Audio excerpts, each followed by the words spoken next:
মাই explain ওয়ার্ল্ডে তোমাদের সবাইকে স্বাগতম। চলে আসলাম আরেকটা নতুন ড্রামা নিয়ে, যেখানে আমাদের গল্পের নায়িকা টাইম ট্রাভেল করে 200 কেজির মোটা মেয়েটির শরীরে চলে আসে। আর সে না জেনে ক্রাউন প্রিন্সকে ফোর্স করে তার সাথে নাইট স্পেন্ড করে। এই কারণে ক্রাউন প্রিন্সও সব জায়গায় তাকে খুঁজতে থাকে, কিন্তু সে জানতো না সে তার 5জন বাচ্চাকে জন্ম দিয়েছে। এখন কি হবে যখন ক্রাউন প্রিন্স তাকে খুঁজে পাবে? তাহলে চলো ইন্টারেস্টিং ড্রামাটা শুরু করা যাক। ড্রামার শুরুতেই আমাদের একটা মোটা মেয়েকে দেখানো হয়। সেই মেয়েটা অজ্ঞান অবস্থায় ছিল। আশেপাশে সব গ্রামবাসীরা বলছিল মেয়েটাকে নাকি ধরা হয়েছে কোনো ছেলের সাথে নাইট স্পেন্ড করার সময়। তাই তারা সবাই মিলে মেয়েটাকে একটা জায়গার মধ্যে নিয়ে যায় এবং আশেপাশে দেওয়াল বানিয়ে রাখছিল, যাতে সে মেয়েটা কখনই বের হতে না পারে আর সেখানেই মারা যায়। তখনই সেই মেয়েটার জ্ঞান ফিরে এবং তার মনে পড়ছিল সে তো মডার্ন দুনিয়ার একজন ডাক্তার ছিল। আর সে কিছু জিনিসপত্র নিয়ে কোথাও যাচ্ছিল, কিন্তু সেখানে তার অ্যাক্সিডেন্ট হয়ে যায়। এখানে তার মনে পড়ে আসলে সে কারোর সাথে কোনো অ্যাফায়ার করেনি। তার নিজের বাড়ির সদস্যরাই তাকে মেরে ফেলেছিল, কারণ তার কাছে অনেক একর জমি ছিল, সব জমি যাতে হাতাতে পারে। তাদের গ্রামের মেয়র ওই সব কিছুর মধ্যে যুক্ত ছিল। সব মনে পড়া এখন তো সু ভাবছিল, আমি আমার এত ধনী জীবন ছেড়ে এখানে চলে এসেছি, গরিবদের মধ্যে আমি কিভাবে বাঁচবো। অন্যদিকে মেয়র বলছিল সে মারা গেলেই ভালো হবে, তাছাড়া তার কাছে 100 একর জমি আছে, আমি সবাইকে ভাগ করে দিব। এ কথা শোনার পর তো গ্রামের সবাই অনেক বেশি খুশি হয়ে যায়। তখনই হঠাৎ করে সু সেই জায়গার সব দেওয়ালগুলোকে ভেঙে ফেলে। আর সে সবাইকে বলছিল তোমরা সবাই আমাকে মারার পরিকল্পনা করেছিলে। আর সব ইটগুলোকে সে নিচে ফেলে দেয়। গ্রামের সব লোকেরা তো ভয় পেয়ে যায়। সু এসে বলছিল তোমরা সবাই আমার জমি হাতানোর জন্য এই সব কিছু করেছো, তোমাদের এই কাজের জন্য আমি তোমাদেরকে ছাড়বো না। তখন গ্রামের মেয়র বলতে শুরু করে তুমি ধরা খেয়েছিলে, তাই আমরা এই সব কিছু করেছি। একজন মহিলা সেখানে বলে তুমি আমার হাজবেন্ডকে সিডিউস করেছিলে। মহিলার সে হাজবেন্ড বলতে শুরু করে তার মতো মোটা মেয়েকে আমি কখনো পাত্তাই দিব না। সে মহিলা বলছিল আমার হাজবেন্ড আমাকেই ভালোবাসে। সু বলে তার চেহারা দেখেছো, আমি তাকে পছন্দ করব, কোনো কুকুরও তার দিকে তাকাবে না আর আমি তাকাবো। তোমরা কি মনে করেছো আমার পছন্দ এত খারাপ? যাই হোক, আমি বলে দিচ্ছি কেউ যদি আমার সুযোগ নেওয়ার চেষ্টা করে আমি কাউকেই ছাড়বো না। মেয়র বলে তুমি অনেক অহংকারী হয়ে গেছো। কিন্তু সু তো তার হাতই মুচকে দেয় আর তাকে ইটের উপর ফেলে দিয়েছিল। আর সে সব গ্রামবাসীদেরকে বলছিল কারা কারা আমার সাথে ফাইট করবে, সামনে আসো। মেয়র বলে সবাই মিলে তার উপর অ্যাটাক করো।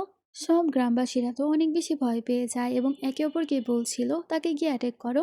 সু তো যা ছিল তাদের ওপর অ্যাটাক করতে, কিন্তু তার মাথা হঠাৎ করেই ঘুরছিল। সু বুঝতে পারে হয়তো তার আত্মা আশেপাশেই আছে, তাই তার এরকম হচ্ছে। তাই সে সব গ্রামবাসীদেরকে বলে পেছনে তাকিয়ে দেখো, কোনো একটা সমস্যা আছে। কিন্তু গ্রামবাসীরা বলে তুমি কি আমাদেরকে বোকা মনে করেছো, আমরা পেছনে তাকাবো আর তুমি পালিয়ে যাবে। কিন্তু দেখা যায় উপর থেকে একটা পাথর চলে আসে এবং তাদের উপরে এসে পড়ে। সু বলছিল মাঝে মাঝে পেছনে তাকালেও খারাপ হয় না। তারপর সে সেই জায়গা থেকে অন্য কোথাও যাচ্ছিল, কিন্তু তার মাথা এখনো ঘুরছিল। সু তো নিচে নিচেই বলছিল আমার আবার কি হচ্ছে। তখনই এই বডির আসল আত্মা চলে আসে আর কান্না করতে করতে তাকে বলছিল আমি আজ পর্যন্ত কোনো পুরুষকে আমার কাছে পাইনি। সু বলে তুমি এত বেশি মোটা, তুমি আবার কাকে পাবে? তখন সে আত্মার সুখে বলছিল আমি কোনো কিছু জানি না, তুমি যদি কোনো পুরুষকে খুঁজে বের করে নাইট স্পেন্ড না করো তাহলে কিন্তু আমি তোমাকে ছাড়বো না, টর্চার করব। সু বলে আচ্ছা ঠিক আছে, কিন্তু বারবার এরকম ভাবে আমার মাথা ঘোরানো বন্ধ করো। তখন আত্মাও এই ডিল করে চলে যায়। সু ভাবতে শুরু করে এখন আমি কি করব, আমার কাছে তো টাকা পয়সাও নেই যে আমি কোথাও যাব।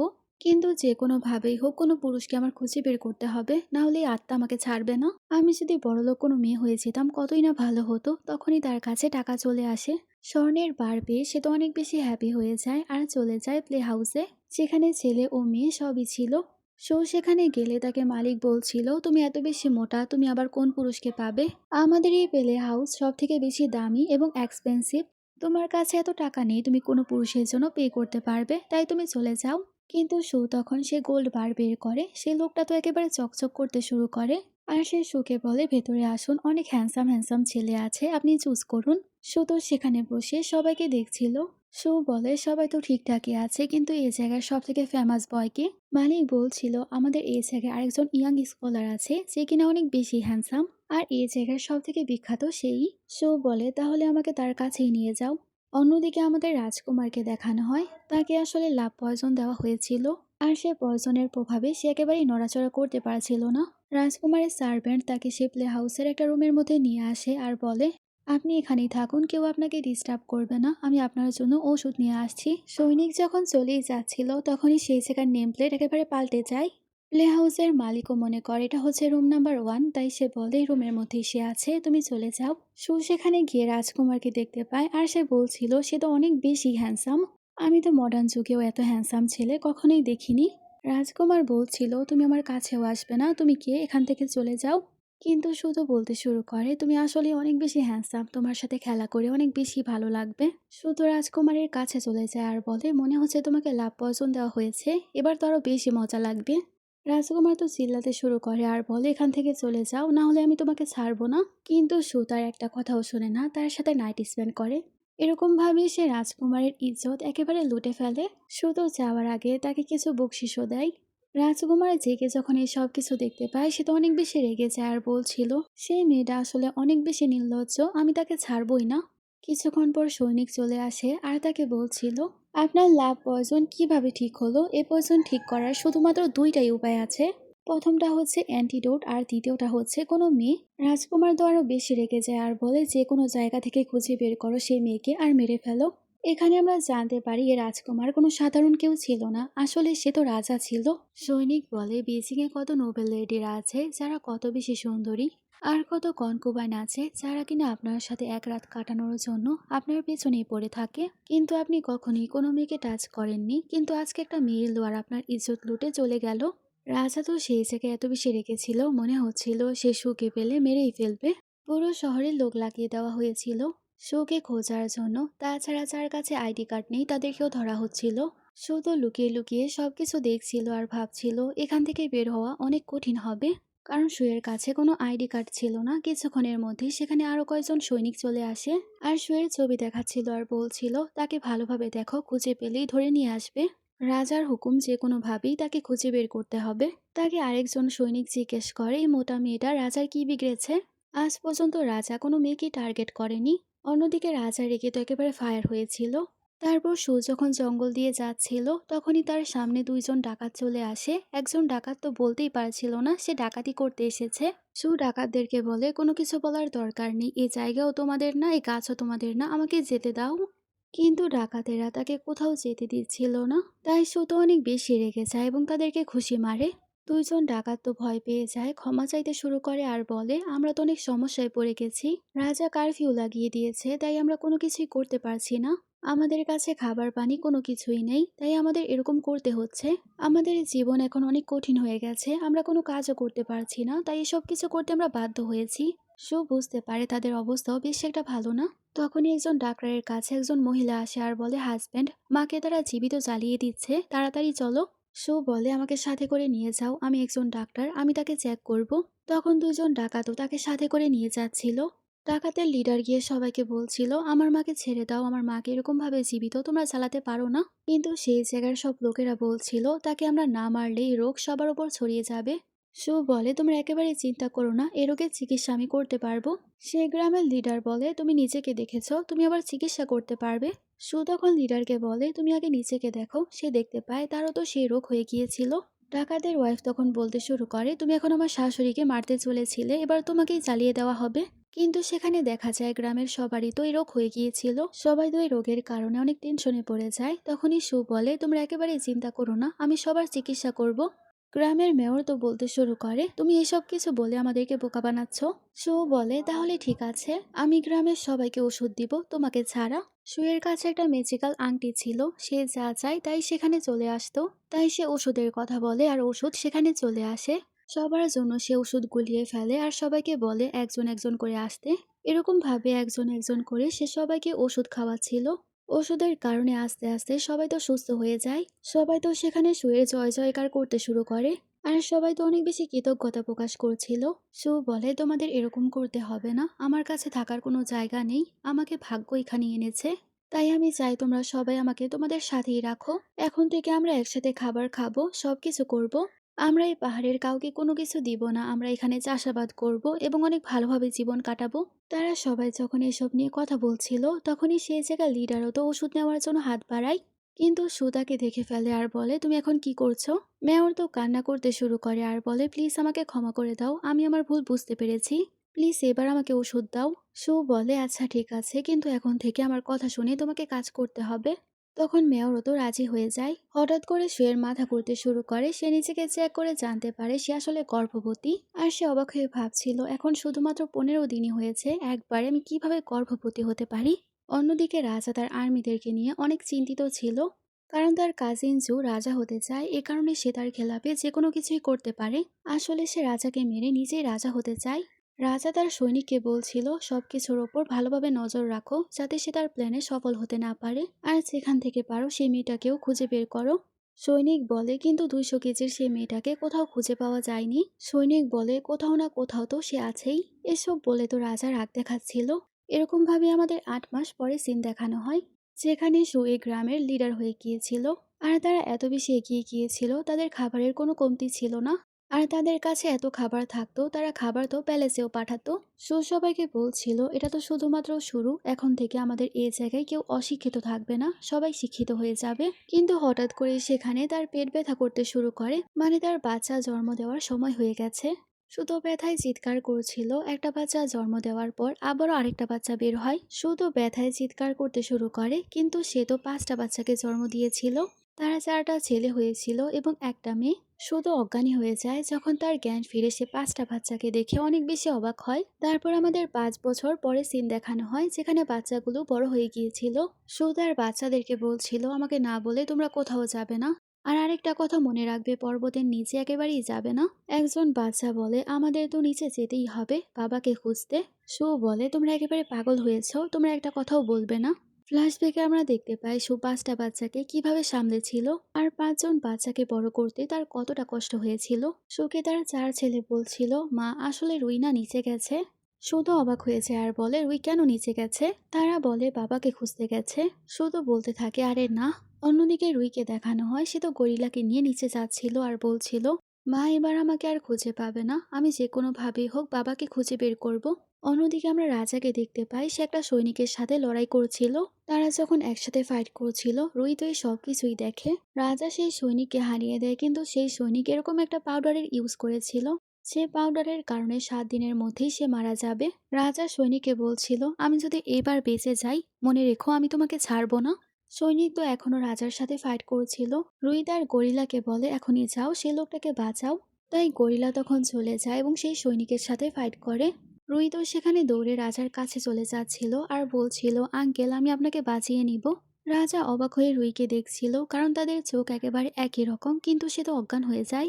রুই তো রাজাকে ডাকতে শুরু করে আর বলে সেই আমার বাবা, আমি আমার বাবাকে কোনো কিছুই হতে দিব না। তাকে দেখার পর আমার একেবারে বাবার মতো ফিল হচ্ছে।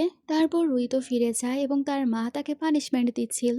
তারা সব বাচ্চারা নিচে বসেছিল। রুই তার মাকে বলছিল মা প্লিজ এবার ক্ষমা করে দাও, আমি তো নিচে গিয়েছিলাম বাবাকে আনতে, আর দেখো আমি নিচে গিয়ে বাবাকে নিয়েও এসেছি।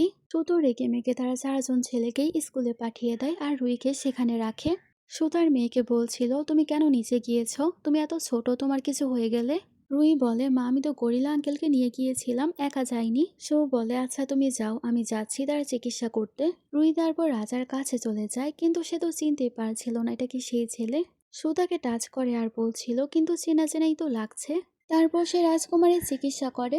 রাজার জ্ঞান ফিরলে তো সে তার গলা চেপে ধরে আর বলে তুমি তো সে যে আমাকে মারতে এসেছো। কিন্তু শুধু সেই জায়গায় তাকে অনেক জোরে একটা খুশি মারে আর রাজা অজ্ঞান হয়ে যায়। শুধু সেই জায়গায় রাজাকে চেক করতে শুরু করে আর তাকে চিনতে পারে আর বলে এটা আবার কিরকম ভাগ্য, এত মানুষ থাকতে সে আমার বাড়িতেই চলে এসেছে আর আমার মেয়ে তার আসল বাবাকেই নিয়ে এসেছে। তাই সে রাজকুমারকে মারার চেষ্টা করে, কিন্তু সে তারপরও বলছিল সে অনেক হ্যান্ডসাম, আমি তাকে মারতে পারবো না। তার কিছুক্ষণ পরই রাজকুমারের আবারও জ্ঞান ফিরে। সে তো আমাদের নায়িকাকে দেখতে পায় যে বসে বসে চা খাচ্ছিল।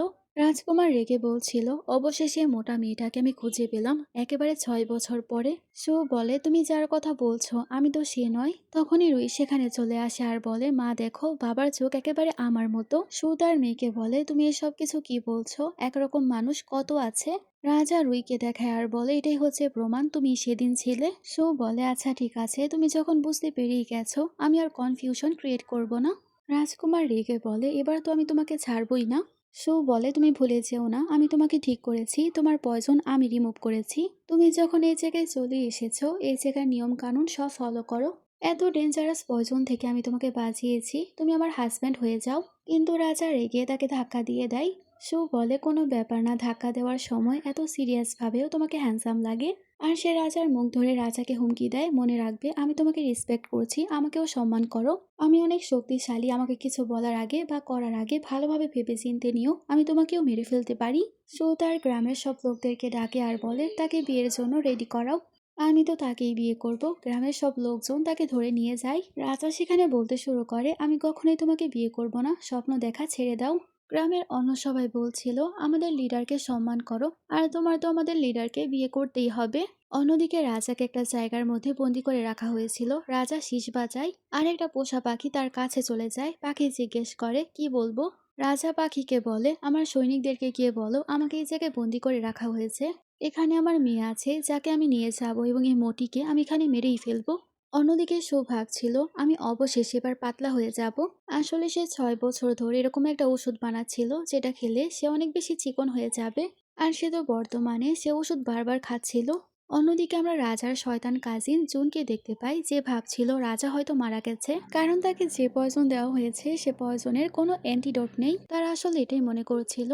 কাজিন জু তো তার লোকদেরকে বলছিল এই আততায়ীকে নিয়ে যাও এবং পুরস্কৃত করো, কিন্তু তার সৈনিক তাকে বাইরে নিয়ে যায় এবং মেরে ফেলে। আর সৈনিক তো বলছিল এটাই তোমার পুরস্কার।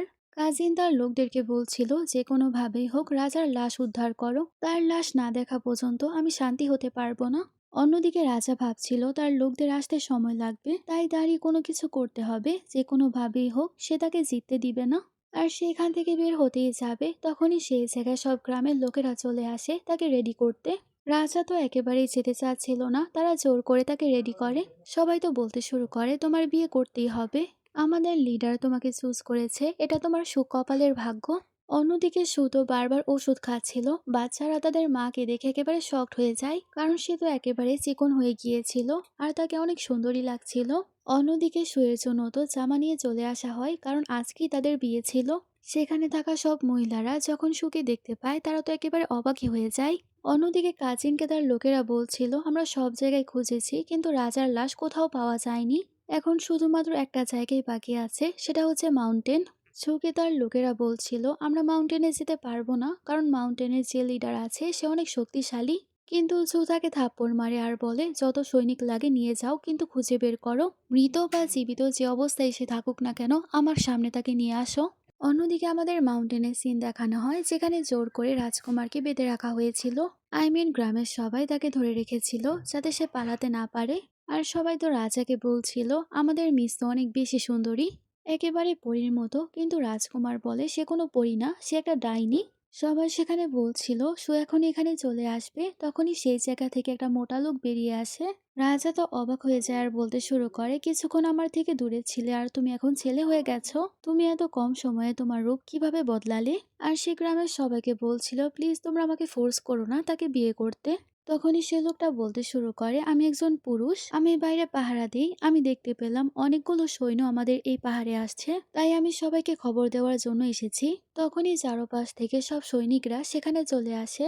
সব গ্রামবাসীরা একজোট হয়ে যায় আর তাদেরকে জিজ্ঞেস করছিল, আপনারা কেন এখানে এসেছেন, আর এখানে আক্রমণ করার সাহস আপনারা কেন করেছেন? সেখানে সৈনিক বলে, আমরা রাজকুমারের আদেশে এখানে এসেছি। তখনই জু সেখানে চলে আসে আর বলে, কাজিন তোমাকে খোঁজা অনেকটাই কঠিন ছিল, এত কষ্টের পরে অবশেষে তোমাকে খুঁজে পাওয়া গেল। রাজা বলে, তোমার কি ভয় লাগছে না এত কিছু করছো? জু বলে, আমার কেন ভয় লাগবে, আপনার ভয় লাগার কথা, তাছাড়া আপনার কারণে গ্রামে সবাই মারা যাবে। আর সে তার সৈনিকদেরকে বলছিল, চলো তোমরা সবাই হামলা করা শুরু করে দাও। গ্রামের সবাই মিলেই ফাইট করতে শুরু করে। রাজা তো বলছিল, আমার হাত খোলো, না হলে আমি তোমাদেরকে কিভাবে বাঁচাবো। রাজা কোনো রকম ভাবে নিজেকে ছাড়িয়ে ফাইট করতে শুরু করে, কিন্তু সে হয়তো আঘাত পায়। কাজিন তো সেই জায়গায় চিল্লাচ্ছিল আর বলছিল, আজকে এখানে সবাই মারা যাবে। কাজিন সেই জায়গায় রাজার উপর অ্যাটাক করতেই যাবে, তখনই সব বাচ্চারা সেখানে চলে আসে মডার্ন যুগের সব অস্ত্র নিয়ে, আর তারা সবাই মিলে সৈন্যদের ওপর অ্যাটাক করতে শুরু করে। আশেপাশের কেউই তো বুঝতে পারছিল না এই সব কিছু কি হচ্ছে, তারা সবাই তো অনেক ভয় পেয়ে যায়। সেখানে কাজিন তো বলতে শুরু করে, তারা এই সব কিছু কি ব্যবহার করছে, তারা কি কোনো এলিয়েন? কাজিন তো কোনো রকম ভাবে নিচে ঝুঁকেছিল। সৈনিকরা বলছিল, তো গন্ধ কিসের? কিন্তু তারা তো দেখতে পায় ছোট আসলে ভয়ের ঠেলায় সেখানে পোছাবি করে দিয়েছিল। সেখানে কাজিনের কোনো সম্মানই থাকে না, আর সে লজ্জা পেয়ে তার লোকদেরকে নিয়ে সেখান থেকে চলে যায়। রাজা ভাবছিল খুব শীঘ্রই প্যালেসে ফিরে যেতে হবে আর আমার কাজিনকে ভালো শিক্ষা দিতে হবে। রুই এসে তার বাবাকে জিজ্ঞেস করছিল, বাবা তুমি ঠিক আছো? রাজা তাকে জিজ্ঞেস করে, তোমাকে কেউ অ্যাটাক করেছিল, তুমি কি ঠিক আছো? রুই বলে, আমার মা সুপার ওমেন, আমার কোনো কিছুই হবে না। আমাদের রক্ষা করার জন্য সে সব ব্যবস্থা করে রেখেছে। তখনই সু সেখানে চলে আসে। সবাই অবাক হয়ে তাকে দেখছিল আর বলছিল সে কত সুন্দরী। রুই তার বাবাকে বলছিল, বাবা দেখো এখন মাকে কেমন লাগে। সুও সেখানে রাজাকে বলছিল, হাজব্যান্ড আমাকে কেমন লাগছে, নিজের চোখ খোলো, আমাকে দেখো। রাজা বলে, তুমি অনেক বিরক্তকর, তুমি এখনো সেডুস করতে পারো। সু বলে, আমার জীবনে তুমি ছাড়া কেউই ছিল না, আমি শুধুমাত্র তোমাকে সেডুস করেছিলাম। আর আজকে তুমি যাই করে নাও না কেন, তোমার তো আজকে আমাকে বিয়ে করতেই হবে। তখনই রাজার সব সৈনিকেরা চলে আসে আর সবাই বলছিল, তোমাদের এত সাহস, রাজাকে এরকম ভাবে জিম্মি করে রেখেছ। রাজার সব সৈনিকেরা তাদেরকে ঘিরে ধরে। সু এবার গিয়ে বুঝতে পারে আসলে এটা হচ্ছে রাজা। সু তাই রাজাকে বলতে শুরু করে, আমি তোমাকে বিয়ে করতাম না, আমি এরকম ভাবে মজা করছিলাম, তাই তুমি এই সব কিছুকে একেবারে সিরিয়াস নিও না। রাজা বলে, তুমি এরকম ব্যবহার আমার সাথে করবে? তুমি আমার বাচ্চাকে নিয়ে এত বছর ধরে লুকিয়েছিলে। সৈনিক তো রাজাকে জিজ্ঞেস করে, এটা কি সে মেয়ে যে 6 বছর আগে আপনাকে বলি করেছিল? কিন্তু সে তো এখন তার ওজন অনেক বেশি কমিয়ে ফেলেছে, তাকে একেবারে পরীর মতো সুন্দর লাগছে। কিন্তু সে রাজার সাথে এত কিছু করেছে, রাজা আজকে তাকে মেরেই ফেলবে। শুধু সেখানে বুঝতে পারছিল না তারা কি তার প্রশংসা করছে নাকি তাকে বকা দিচ্ছে। সৈনিক বলে, আজকে আমি এই মেয়েকে মেরেই ফেলবো, কিন্তু রাজা তাকে থামায়। আর সে তার সৈনিককে বলে, যাই হোক সে আমার বংশধরকে জন্ম দিয়েছে। সৈনিক বলে, এবার তাদেরকে আপনি প্যালেসে নিয়ে যান, কারণ সবাই তো বলা বলি করছে আপনি নাকি বাচ্চা জন্ম দিতে অক্ষম। শুধু হাসতে শুরু করে। রাজা বলে, তোমার মুখে লাগাম লাগাও। রাজা বলে, রাজকুমারীকে নিয়ে যাও এবং এই মেয়েকেও সাথে করে নিয়ে যাও, সেখানে গিয়ে আমি তার ব্যবস্থা করব। অন্যদিকে 4জন বাচ্চা বলছিল, মা আর রুইকে কোথাও দেখতে পাচ্ছি না, তারা কোথায় গেল? তখনই সে গ্রামের সব লোকেরা চলে আসে এবং বলে, আপনারা সবাই তো ঠিক আছেন, কিন্তু আপনার মাকে এবং বোনকে তো আপনাদের বাবা নিয়ে গেছে। তারা তো অবাক হয়ে যায় আর বলে, আমাদের সেখানে যেতে হবে মাকে এবং বোনকে বাঁচাতে। তারা ভেবে নিয়েছিল তারা সেখানে যাবে। অন্যদিকে সুকে একটা রুম দেওয়া হয়েছিল, যে রুমটা একেবারেই ভালো ছিল না। সু রাজাকে বলছিল, তুমি কেন আমাকে এরকম ভাবে ট্রিট করছো? রাজা বলে, আমি সবকিছুর প্রতিশোধ নিব, তাই আমি যা যা হারিয়েছি তোমারও তাই হারাতে হবে। রুই রাজাকে বলে, তুমি রাজা হতেই পারো, কিন্তু তুমি এরকম করতে পারো না, আমি এখান থেকে পালিয়ে ছাড়বো। তারপর সে রাতে মই দিয়ে পালানোর চেষ্টা করে, কিন্তু সেখানে তো রাজা চলে আসে। রাজা সুকে বলছিল, তুমি কি মনে করেছো এখান থেকে পালানো এতই সোজা? আরেক পা যদি উপরে দাও তাহলে আমি তোমাকে মেরেই ফেলবো। সু বলে, তুমি ভুল ভাবছো, আমি আকাশ দেখছিলাম, কি সুন্দর আকাশ। তখনই হঠাৎ করে তার পা পিছলে যায় আর সে পড়েই যেতে নিচ্ছিল, কিন্তু রাজা একেবারে হিরোর মতো তাকে ধরে ফেলে। আর সে রেগে শুয়ের ওপর চিল্লাচ্ছিল আর বলছিল, তোমার এত সাহস, তুমি আবারও আমাকে ফাঁসানোর চেষ্টা করেছো। তারপর সৈনিকেরা তাকে ধরে নিয়ে যায়। সু তো এবারও পালাতে পারে না। অন্যদিকে সুয়ের কাছে একজন মহিলা চলে যায় আর তাকে উঠতে বলছিল। সু বলে, এখনো তো সময়ই হয়নি। তখন সে মহিলা বলে, তোমার এখন সকাল সকালই উঠতে হবে, কারণ তুমি এখন সার্ভেন্টের কাজ করবে। তোমার প্রতিদিন 3:30 বাজে উঠতে হবে এবং ঝাড়ু পোছা সবকিছুই লাগাতে হবে। আজকে দেরি করে ফেলেছো, কিন্তু কালকে থেকে না। সু তো অবাক হয়েছে আর বলে, তুমি এসব কি বলছো? সার্ভেন্ট বলে, হ্যাঁ রাজা বলেছে তোমার সব কথাই শুনে চলতে হবে, না হলে তোমার গ্রামের লোকদেরকে এবং তোমার মেয়েকেও ছাড় দেওয়া হবে না। এবার তো সু না চাইলেও তার কাজ করতেই হবে। তারপর সুকে দেখানো হয় যে কিনা ঝাড়ু লাগাচ্ছিল, তারপর পানি আনছিল, তারপর আবার তাকে কাটও কাটতে হচ্ছিল, আর তাকে জামা কাপড়ও কাচতে হয়, তাই সে তো অনেক হয়রান হয়ে যায়। সু বসেছিল আর ভাবছিল, আমি মোটা থাকলেই ভালো হতো, সব কাজ করতে আরো সোজা লাগতো। আর সে ক্লান্ত হয়ে তার রুমের মধ্যে চলে যায় এবং পানি খাচ্ছিল, কিন্তু সে পানি খেতেই চাচ্ছিল, পানি আর খেতে পারে না। তখনই সেই জায়গায় ওল্ড ম্যাডাম চলে আসে আর সে সুকে বলছিল, আমার সাথে চলো, তোমাকে ইনগ্র্যান্ড করতে হবে। সু তো যেতে চাচ্ছিল না, কিন্তু তারা যেতেই হয়। সু ভাবছিল সে কত হ্যান্ডসাম, তাকে দেখে ভালোই লাগছে, কিন্তু সে কোনো রকম ভাবে নিজেকে সামলায়। সু গিয়ে ইনগ্র্যান্ড করতে শুরু করে, কিন্তু তার হাত তো অনেক বেশি ব্যথা করছিল। সু তো রাজাকে জিজ্ঞেস করে, তুমি কেন আমার সাথে এরকম করছো? কিন্তু রাজা বলে, তুমি করতেই থাকো, তোমাকে ইনগ্র্যান্ড করতেই হবে। রুই তো সে জায়গায় একেবারে পাগল প্রায় হয়ে যায়। কিছুক্ষণের মধ্যে রাজার কাছে জেনারেল জি চলে আসে আর রাজাকে খবর দেয় তার কাজিন আশেপাশ থেকে অনেক বেশি সৈন্য একত্র করছে। এখন তার কাছে সব থেকে বেশি পাওয়ার আছে, তাই তার কাজিনকে খুব সহজেই পাওয়ার থেকে নামানো যাবে না। রাজা বলে, যে কোনো ভাবেই হোক তাকে থামাতে হবে, কারণ সে যদি এই জায়গায় রাজা হয়ে যায় তাহলে সবকিছু ধ্বংস হয়ে যাবে। সো বলে, তোমরা যেহেতু দেশের ব্যাপারে কথা বলছো, আমি তোমাদেরকে সাহায্য করতে পারি। আমি তোমাদের বলতে পারি কোন জায়গা থেকে শুরু করলে তোমরা জিততে পারবে।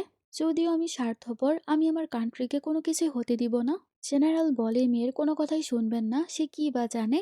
সু বলে তোমাদের থেকে বেশি জ্ঞান আমার আছে। আর সে সবাইকে বলে তোমরা প্রথম থেকে শুরু করবে, যদি বর্ডার থেকে শুরু করো তাহলে তোমাদের আরো ক্ষতি হবে। তাই পুরো রাজ্যে আস্তে আস্তে করে মানুষ ছড়িয়ে তাদেরকে খুঁজে বের করো আর মেরে ফেলো। রাজা সুকে বলে তোমার কাছে যে প্ল্যান আছে আমাকে বলো। সু তাদেরকে তাদের রাজ্যের 5টা জায়গার কথা বলে, যে জায়গার শক্তি অনেক বেশি, আর সেই সব জায়গার সৈনিকদের সাথে যদি তারা হাত মিলাতে পারে তারা অনেকটাই শক্তিশালী হতে পারবে। জেনারেল লি বলে তুমি আসলে অনেক কিছু জানো, আমি তোমাকে শুধু শুধু এত কিছু বললাম। রাজা বলে সে সাধারণ কেউ না, মাউন্টেনের লিডার। জেনারেল বলে শীতের সময় আমার সেখানে যেতে হয়েছিল, কিন্তু সে গ্রামের সবাই আমার জীবন বাঁচিয়েছে, আপনি আমার চিকিৎসা করেছিলেন, আমি আপনার কাছে অনেক কৃতজ্ঞ। তারা সেই জায়গায় কথা বলছিল। সু বলে এটা আমার দায়িত্ব ছিল, তাই এরকম করে বলবেন না। জেনারেল বলছিল আপনি প্লিজ আমাদের সাথে জয়েন হন। তাদের এরকম ভাবে দেখে রাজার তো অনেক বেশি জেলাসি ফিল হচ্ছিল। আর সে রেগে জেনারেলকে বলছিল তার হাত ছাড়ো। তারা দুজনেই তো ভয় পেয়ে যায় এবং হাত ছেড়ে দেয়। তারপর তো জেনারেল সেই জায়গায় তার সাথেই কথা বলছিল। রাজা তাকে বলে তোমার কোনো কাজ নেই, কিন্তু সে বলে না এখন আমার কোনো কাজ নেই, আর তার সাথে আবারও কথা বলছিল। রাজা আবারও জিজ্ঞেস করে তুমি কি বাড়িতে যাবে না, কিন্তু সে বলে আমার তো জলদি নেই। রাজা রেগে তখন হাত দেখাচ্ছিল আর বলছিল তুমি কি মার খেতে চাও, মানে সে মুখে বলে না, ইশারা করে তাকে বোঝাচ্ছিল। জেনারেল লি তো সবকিছু বুঝতে পারে আর চলে যায়। রাজা সেই জায়গায় সুকে বলছিল খাবার খাবে না। সু বলে চলো আমরা বাইরে যাই আজকে খাবার খেতে। অন্যদিকে 4জন বাচ্চাও তো সেই রেস্টুরেন্টে গিয়েছিল, আর আমরা সেই জায়গায় রাজাকেও দেখতে পাই। তারা সবাই গিয়ে খেতে বসে, কিন্তু সেই জায়গায় সু বুঝতে পারে তার অন্য সব বাচ্চারা এখানেই আছে। তাই সে ইশারা করে সবাইকে লুকাতে বলছিল। রাজার তো সেই জায়গায় সন্দেহ হয়, আর সে সুকে জিজ্ঞেস করে অন্য পাশে কে আছে, কিন্তু সে বলে কেউ তো নেই। আর রাজাও সেই জায়গায় কাউকে দেখতে পায় না। সু ভাবছিল সে যদি আমার অন্য বাচ্চাদেরকে খুঁজে পায় অনেক খারাপ হবে। আসলে সু রাজাকে কোনো কিছু এই কারণে বলছিল না, কারণ রাজাদের অনেকগুলো ওয়াইফ থাকে।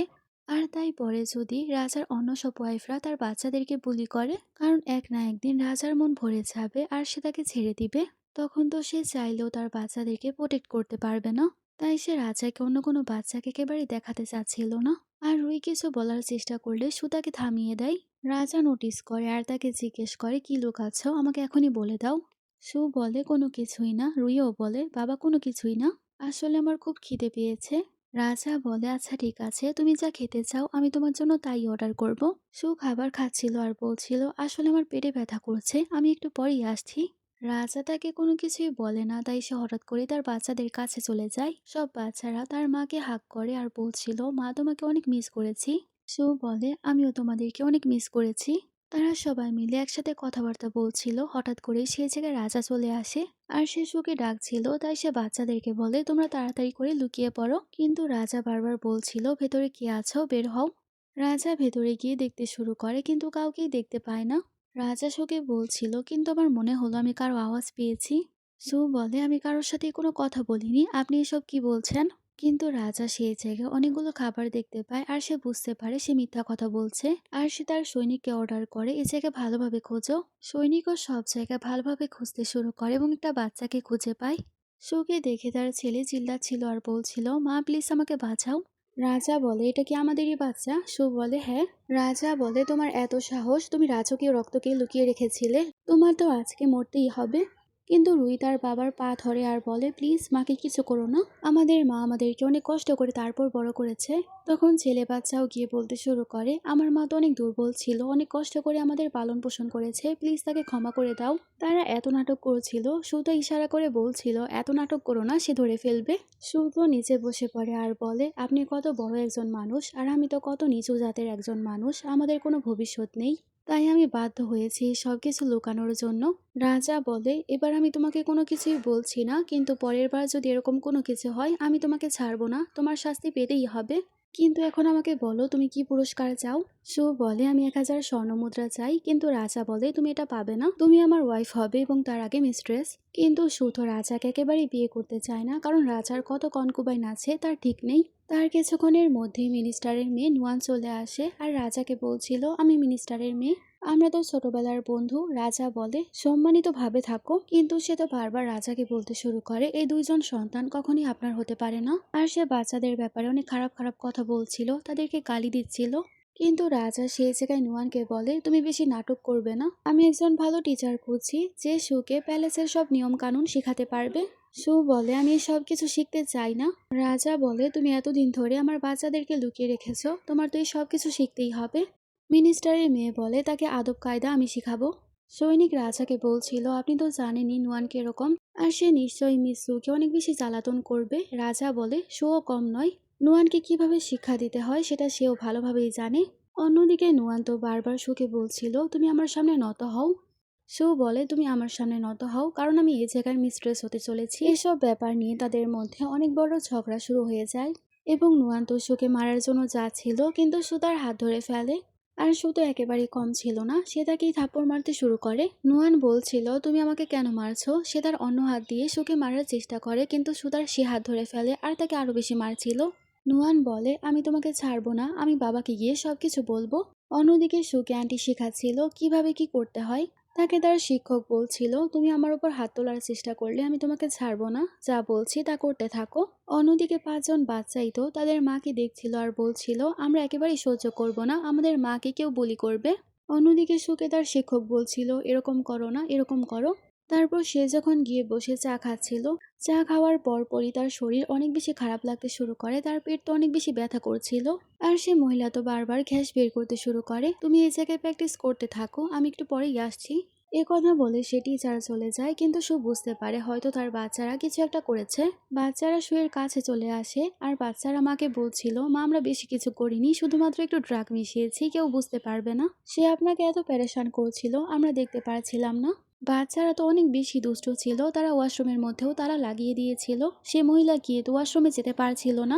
বেড সেই জায়গায় তালা ভাঙার চেষ্টা করে, কিন্তু তার আগেই সে তো সেই জায়গায় কাজ সেরে ফেলে। টিচার এবং মেয়ের তারা দুজনেই তো অবাক। অন্যদিকে রাজা সুকে জিজ্ঞেস করছিল সে কেন রিজাইন দিয়েছে, তুমি কি করেছো। সু বলে আমি কোনো কিছুই করিনি, তোমার বিশ্বাস না হলে তুমি যে কাউকে জিজ্ঞেস করতে পারো। রাজা জিজ্ঞেস করে তুমি নুয়ানকে কেন মেরেছো। সু বলে তুমি সত্যিই জানতে চাও। সে রাজার কাছে চলে যায় আর বলে এমনিই। রাজা তাকে দূরে সরিয়ে দেয়। সু তাকে বলে কিছুদিনের মধ্যেই তো তুমি আমাকে বিয়ে করবে, তাহলে এত লজ্জা কেন পাচ্ছ। তুমি আমাকে যতটা খারাপ মনে করো আমি ততটাও খারাপ না। এই কথা বলে তাকে কিস করে দেয়। রাজা বলে সব কিছু আমি আমার বাচ্চাদের জন্য করছি, তোমার জন্য না। সু বলে কিন্তু এ কথা আমি বিশ্বাস করি না। অন্যদিকে প্রাইম মিনিস্টারকে তার মেয়ে বলছিল মা সে আমাকে অনেক মেরেছে দেখো। মিনিস্টার বলে আমি সবকিছুর ব্যবস্থা করছি। অন্যদিকে রাজার কাছে প্রাইম মিনিস্টার আসে এবং কোনো একটা বাহানা বলে রাজাকে সেই জায়গা থেকে নিয়ে যায়। আসলে তারা কোনো রকম ভাবে সুকে ফাঁসানোর চেষ্টা করছিল, তাই রাজাকে প্যালেস থেকে সরিয়ে দিয়েছে। অন্যদিকে সুয়ের কাছে একজন যায় এবং তাকে বলছিল আপনি এই ড্রিঙ্কটা করে ফেলুন, এটা রাজকুমার আপনার জন্য পাঠিয়েছে। সু তো সে খাবার খাচ্ছিল, কিন্তু খাওয়ার পরেই সে বুঝতে পারে কিছু একটা গড়বড় আছে। মেয়ের যাওয়ার পরপরই সেই সব খাবারগুলো সে মুখ থেকে ফেলে দেয় আর তার বাচ্চাদেরকে ডেকে বলে তোমাদের মা কিছু একটা স্পেশাল করতে চলেছে।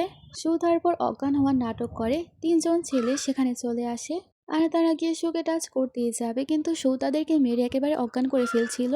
সো তারপর একজন একজন করে তাদের সবার সাথেই ফাইট করে আর সে 3জন লোকের অবস্থায় সে খারাপ করে ফেলে। সু জিজ্ঞেস করে তোমাদের কে পাঠিয়েছে, কিন্তু তারা কোনো কিছুই বলছিল না। তখনই নুয়ান আসে আর বলে আমি পাঠিয়েছি। সেই জায়গায় তো নুয়ান অনেক ভয় পাচ্ছিল আর বলছিল যাই হোক তুমি আমাকে মারতে পারবে না। অন্যদিকে সে মেয়ের তো রাজার কাছে চলে যায় আর বলে সু নাকি অনেকগুলো ছেলের সাথে মজা করছে। এ কথা শোনার পর তো রাজা অনেক বেশি রেগে যায় এবং তার রুমের মধ্যে চলে যায়। কিন্তু সে গিয়ে দেখতে পায় সু তো বসে বসে খাবার খাচ্ছিল আর নুয়ানের অবস্থা তো অনেক বেশি খারাপ ছিল, কারণ সু তাকে অনেক মেরেছে আর সে 3জন লোককেও তো বন্দি করে রাখা হয়েছিল। নুয়ান বলছিল এখন তোমারই কিছু করতে হবে, দেখো সে আমার কি অবস্থা করেছে। মেয়ের বলে হ্যাঁ রাজা আপনার কিছু না কিছু করতেই হবে, সে আমার মিসকে কি করেছে। কিন্তু রাজা তো সেই জায়গায় সুকে সাপোর্ট করে এবং তার মেয়েকে তো সেই জায়গা থেকে পাঠিয়ে দেয় জেলে বন্দি করার জন্য। আর সে সবার সামনে বলে সুকে আমি বিশ্বাস করি, আর সে সুকে জিজ্ঞেস করে কি হয়েছে আমাকে বলো। সু তারপর রাজাকে বলছিল কিভাবে তারা তাকে ফাঁসানোর চেষ্টা করেছে। তারা সবাই তো রাজার কাছে ক্ষমা চাচ্ছিল আর বলছিল এসব কিছু নুয়ানের কথাই আমরা করেছি, প্লিজ আমাদেরকে ক্ষমা করে দিন। কিন্তু সবাইকে বন্দি করা হয় আর নুয়ানকে তো একটা বন্ধ রুমের মধ্যে বন্দি করা হয়েছিল। নুয়ান তো বাইরে থেকে চিল্লাচ্ছিল আর বলছিল আমি এরকম করতে চাইনি, কিন্তু এই সব কিছু আমি আপনার কারণে করেছি। আমি আপনাকে ভালোবাসি। কিন্তু রাজা বলে ভালোবাসা আর ঘৃণার মধ্যে পার্থক্য আছে। তারপর তাকে বন্দি করে রাজাও সেখান থেকে চলে যায়। অন্যদিকে বাচ্চারা ভাবছিল এই নুয়ান আমাদের মাকে বুলি করেছে, আমরাও তাকে ছাড়বো না। তারপর তারা সবাই মিলে নুয়ানের কাছে চলে যায় এবং ভূতের ভয় দেখায়। নুয়ান সেখানে এত বেশি ভয় পায় সে তো ভয় চিল্লাতে শুরু করে। এই সব কিছু দেখে আবার বাচ্চারা অনেক বেশি মজা নিচ্ছিল। অন্যদিকে রাজা এসে বুঝতে পারে নিশ্চয়ই এই সবকিছু কারো কাজ। দুইজন বাচ্চা তো একেবারে শুয়ের কাছে চলে যায়। সু বলে, তোমরা কেন বেরিয়ে এসেছো? এবার রাজা যদি তোমাদের দেখে ফেলে সর্বনাশ হয়ে যাবে। রাজা তার লোকদেরকে নিয়ে সব জায়গায় খোঁজাখুঁজি করছিল। দুইজন বাচ্চা পালিয়ে যায় কিন্তু একজন বাচ্চা ধরা পড়ে যায়। রাজা এই বাচ্চাকে জিজ্ঞেস করে, তুমি কে? কিন্তু বাচ্চা বলে, আমি তোমাকে বলবো না। তখনই সু সেখানে চলে আসে আর বলে, বাচ্চাকে কোনো কিছু বলো না, তাকে ছেড়ে দাও। রাজা সুকে তার কাছে আসতে বলছিল, তখনই বাচ্চা তার মায়ের সামনে চলে আসে আর বলে, আমার মাকে কোনো কিছু বলবে না। রাজা রেগে সুকে জিজ্ঞেস করে, এবার আমাকে এক্সপ্লেন করো সে কে। তখনই অন্য সব বাচ্চারা চলে আসে। তিনজন বাচ্চা মিলে বলতে শুরু করে, আমাদের মা অনেক কষ্ট করে আমাদেরকে বড় করেছে, প্লিজ মাকে কোনো কিছু করো না। সু বলে, তারা তিনজনই যমজ সন্তান, তুমি প্লিজ তাদেরকে কোনো কিছু বলো না, যা শাস্তি দেওয়ার আমাকে দাও। অন্যদিকে নুয়ান আবারও তার মা বাবার কাছে যায় এবং বারবার কান্না করছিল আর বলছিল সে আমাকে আবারও বুলি করেছে। নুয়ানকে তার ফাদার বলছিল, আমারই কিছু একটা করতে হবে, তোমার তো রাজার ওয়াইফ হতেই হবে। কিন্তু নুয়ান ভয় পাচ্ছিল আর বলছিল, আমি সেখানে যাব না, সেখানে গেলে সু আমাকে মেরেই ফেলবে। অন্যদিকে কুইন মাদার তার ছেলেকে বলছিল, তোমার তো রাজাকে মারতেই হবে, না হলে তুমি রাজা কিভাবে হবে, না হলে আমরা কোনো রকম ভাবেই তাকে সে জায়গা থেকে নামাতে পারবো না। সু বলে, তুমি একেবারেই চিন্তা করো না মা, আমি প্ল্যানিং করে নিয়েছি, তারা তিনজন বাচ্চা এবং তার ওয়াইফকে আমি মেরে ফেলবো। অন্যদিকে সু যখন বাচ্চাদের সাথে ছিল, রাজা সেখানে চলে আসে আর বলে, আর কখনোই ধোকা দেওয়ার চেষ্টা করবে না আমাকে, আর আমার বাবার জন্মদিন, তোমারও সেখানে যেতে হবে। তারপরে সিনে আমরা দেখতে পাই তারা তো সে প্যালেসে চলে গিয়েছিল এবং সব বাচ্চারা বলছিল জায়গাটা কতই সুন্দর। রাজা তার বাবার কাছে চলে যায় এবং তাকে গ্রিট করছিল। রাজা বলে, আমাকে গ্রিট করার কোনো দরকার নেই, তোমার নাকি তিনজন বাচ্চা আছে। তখন সে বলে, হ্যাঁ। অন্যদিকে আমরা নুয়ানকে দেখতে পাই যে কিনা বাচ্চাদের অনেক জ্বালাতন করেছিল, কিন্তু সেও তো কম ছিল না, সেও সবাইকে সে জায়গায় পানিশমেন্ট দিতে শুরু করে আর সে নুয়ানের উপরেই বসে পড়ে। নুয়ান তো সেই জায়গায় চিল্লাচিল্লি করা ছাড়া কোনো কিছুই করতে পারে না। অন্যদিকে রাজার ফাদার ইম্পেরিয়র সেখানে চলে আসে আর বলছিল, কি হয়েছে? কাজিন এবং নুয়ান তো বলছিল এই সব কিছু শু করছে, শুধু অনেক খারাপ একটা মেয়ে, তাকে জেলে বন্দি করা হোক। কিন্তু ইম্পেরিয়র বলে, বাচ্চারা সামনে আসো। বাচ্চারা সামনে এসে সবকিছু বলছিল কি কি হয়েছে। ইম্পেরিয়র বলে, বাচ্চারা অনেক বেশি কিউট, তাই আমি তোমাকে ছাড় দিচ্ছি। তারপর রাজসভার সিন দেখানো হয় যেখানে সবাই একসাথে বসেছিল। কুইন মাদার রাজাকে বলছিল তাকে বিয়ে করানো উচিত, কারণ তারা জীবনে গ্রামের মেয়ে তো আসতে পারে না, কারণ সে একেবারেই রাজার যোগ্য না। কিন্তু রাজা বলে, আমি সুখে ছাড়া কাউকে বিয়ে করব না। কিন্তু ইম্পেরিয়র বলছিল, তোমার তো আমার কথা শুনতেই হবে, তুমি আমার কথা কেন শুনতে চাচ্ছ না? কিন্তু রাজা বলে, না আমি সুখেই বিয়ে করব। তাই তার বাবা তাকে শাস্তি দেয়। রাজাও সেই জায়গায় শাস্তির জন্য একেবারে প্রস্তুত ছিল। এসব দেখে তো বাচ্চারা অনেক কান্না করছিল, সবাই তো সেই জায়গায় অনেক ইমোশনাল হয়ে যায় আর সব বুঝতে পারছিল রাজা তাকে কতটা পছন্দ করে। অন্যদিকে কাজিন খুশি হচ্ছিল আর ভাবছিল সে তো এমনিতেই মারা যাবে, আমার কোনো কিছু করতেই হবে না। কিন্তু সু বলে, আমি রাজাকে বিয়ে করব না, প্লিজ তাকে ছেড়ে দিন। কিন্তু রাজা বলে, তোমার এরকম কোনো কিছুই করতে হবে না, আর সে তো আগুনের উপর দিয়ে চলছিল। শুধু রাজার এরকম অবস্থা দেখে কান্না করেছিল। রাজা তো অজ্ঞান হয়ে যায়। সু তাকে চেক করলে জানতে পারে তাকে পয়জন দেওয়া হয়েছে। সুয়ের কথা ইম্পেরিয়র একেবারে বিশ্বাস করতে চায় না। তখন আরেকজন ডাক্তারকে ডাকা হয়। ডাক্তারও চেক করে বলে, হ্যাঁ তাকে পয়জন দেওয়া হয়েছে, কিন্তু এই পয়জনের কোনো অ্যান্টিডোট নেই আমাদের এখানে। সু বলে, আমি তার চিকিৎসা করতে পারবো, কারণ আমিও একজন ডাক্তার। তারপর সে আস্তে আস্তে রাজার সার্জারি করে এবং রাজাকে আস্তে আস্তে একেবারে সুস্থ করে ফেলে। ইম্পেরিয়র বলে, খুঁজে বের করো কে তাকে পয়জন দিয়েছে। এই পয়জন তো আসলে তাকে জুন দিয়েছিল। আসলে আমার না এই কাজিনের নামটা মনেই থাকে না, তাই ভুল হলে প্লিজ একটু অ্যাডজাস্ট করে নিও। সু বলে, আমার কাছে এরকম একটা জিনিস আছে যেটার মাধ্যমে আমরা জানতে পারবো কে পয়জন দিয়েছে। সেখানে জুনকে চেক করাই যাবে, কিন্তু সে একেবারেই নুয়ানকে মেরে ফেলে আর বলেই সব কিছু সে করেছে। আর সে সব দোষ একেবারে নুয়ানের উপর লাগিয়ে দেয়। অন্যদিকে রাজাকে তার আরেকজন কাজিন বলছিল, এখন আমরা কি করব? কোনো রকম ভাবেই তো কাজিন জুনকে একেবারে পরাজিত করা যাচ্ছে না। সব বাচ্চারা তো এই সব কিছু শুনতে পায় আর ভাবছিল এবার তো বাবাকে আমাদেরকেই সাহায্য করতে হবে, কারণ জুন আজকে প্ল্যান করে নিয়েছিল সব বাচ্চাদেরকে মেরে ফেলবে আর রাজাকেও। অন্যদিকে বাচ্চারাও প্ল্যান করে নিয়েছিল কিভাবে ফাইট ব্যাক করবে। অন্যদিকে রাজা সুকে বিয়ের জন্য প্রপোজ করে। সু তখন খুশি হয়ে তাকে কিস করতে যাচ্ছিল, কিন্তু তখনই কান্না করতে করতে আরেকটা বাচ্চা চলে আসে। রাজা অবাক হয়ে বলে, এবার আবার এটা বলো না, এটাও আমাদের বাচ্চা। কিন্তু সু বলে, হ্যাঁ এটা আমাদেরই বাচ্চা।